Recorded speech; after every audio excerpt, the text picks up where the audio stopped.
This is 5 on your side at 6. Focused on you. We begin with a live look at downtown St. Louis. It has been a humid day around the region, but some relief may be on the way. Good evening, I'm Holden Kerwicki. Brett Solomon has the night off. We'll see a brief break from the heat and humidity starting tomorrow. Weather First meteorologist Gary Frank explains how long it'll last. Yeah, it's going to be nice for a couple of days to give us a break from the AC, even in the afternoon hours. Not out of the question as we start off the month of July. Clouds settling in, though, just a little bit, and that's what we're looking at here at the moment.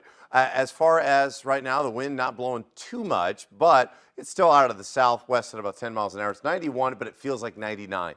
The significant humidity, dew point at 73. Now, as that interacts with this front that's settling in, we actually have a couple of spots under a severe thunderstorm watch. That includes Cuba. That includes Rolla, the three counties at the bottom of your screen. Of course, Crawford, Gasconade, and well, for the most part, anywhere to the south, for the most part. That's what we're worried about at the moment.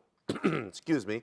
That's what we're trying to get out of there as we continue to focus on this line of storms that develops here ahead of this cold front. Nothing severe right now, but I think that we're kind of on the eastern fringe of any development. Anywhere else, though, to the north, this is not severe. This is starting to settle into Pike County as well, and into the rest of this evening. I think as we get closer to sunset and beyond, that's when things start to fizzle out. That goes until 11 o'clock tonight anyhow. And we'll talk about lower humidity. We'll also track those storms as that front pushes south and just let you know how cool it's going to get and how long that sticks around for July. All right, thank you, Gary. Today, crews have been sifting through the rubble after a home explosion in Jefferson County, Missouri. This was the scene of a destroyed home near Eureka last night. No one was injured, but the damage is extensive. Mercedes McKay has more from fire officials and neighbors who felt the explosion from miles away. I know it's 4th of July, and I hit this boom, and I'm like, wait a minute, it made my whole house shake, and I'm like, that was no firecracker. Middleton Carruthers was one of the many in Jefferson County who felt the impact of an explosion that turned this home into rubble. I live, like I said, I'm an easy 3 football fields away. Eureka Fire Protection District Assistant Chief Scott Barthelmess says mutual aid crews were called to the home on River End Drive just after 11 o'clock Friday night. After quickly putting the fire out, neighbors told them several people may be trapped beneath the destruction. We did spend until about 4:30 this morning with our crews and mutual aid crews in going through and literally taking apart the collapsed debris and looking for void spaces in that there. Barthelmess says 3 people lived in this home and 2 have been accounted for. We're very confident that there's no one here, that person's just unaccounted for. The backside of the home revealing even more just how extensive the damage is here. People on social media commented that they live in Wildwood, miles away, and felt and heard this explosion. Someone even said they're 10 miles north of where we are right now, and they felt the shake too. That kind of, tells you the amount of energy, the amount of blasts that occurred here. While investigators work to figure out what exactly turned this home into pieces. You can speculate many things, you can think of many things, but let the evidence and let the scene speak for itself. Barthelmess says he's thankful no one was injured and he's proud of his crew's response. We trained for the worst case, right? And this, what I would say, was the worst case. But our crews were exceptional and our mutual aid partners were exceptional. In Eureka, Mercedes McKay, 5 on your side. The Jefferson County Sheriff's Office and the Missouri State Fire Marshal's Office are handling this investigation. They are looking at several different causes. It could take weeks to figure out exactly what happened. Right now, we are working to learn more about a deadly shooting in North St. Louis. Officers responded to Whittier and St. Louis Avenue for calls of a shooting around 9 this morning, and a man was found dead. Right now, we do not know what led up to that shooting.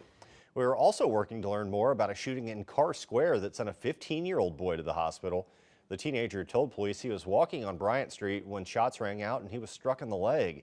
The teen told police he then ran to Melvin E. Collins Walkway before calling them and being taken to the hospital. Around the time of the shooting, a shot spotter call was received on O'Fallon Street, but right now police do not know where the gunshots came from. St. Louis police are also investigating a drowning in the Central West End. It happened last night at the West End Terrace Apartments. Police say a 23-year-old man who did not know how to swim slipped into the deep end of the pool.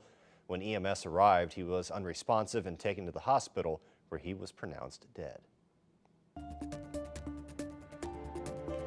The Supreme Court released multiple decisions this week. One ruling could have implications for a corruption case in Illinois. In a 6-3 decision, justices narrowed the scope of federal bribery rules. The ruling sided with an Indiana mayor and centers around the definition of gratuity versus bribe, which could mean charges against former Illinois House Speaker Mike Madigan could be amended.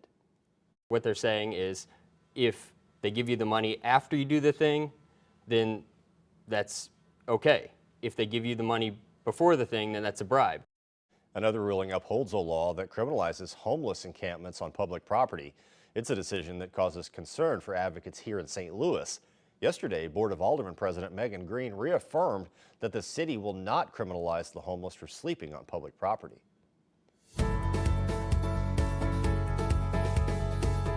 Pride Fest is underway right now in downtown St. Louis, and the festivities continue until 7 o'clock tonight. All day, people have enough live entertainment and vendors all across the festival. Local and national artists have been performing on the main stage, and organizers say it's so important to celebrate the LGBTQIA+ community, regardless of where you are.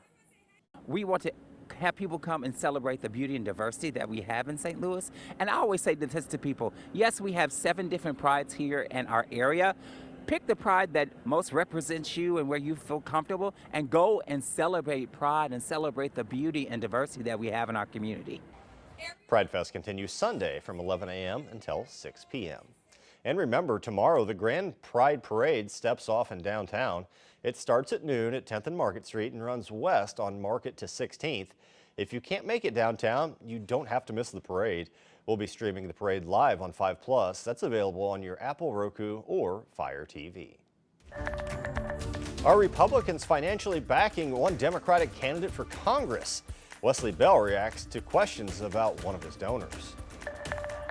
Olympic competition is heating up for the track and field trials. The 2 track stars to watch later tonight.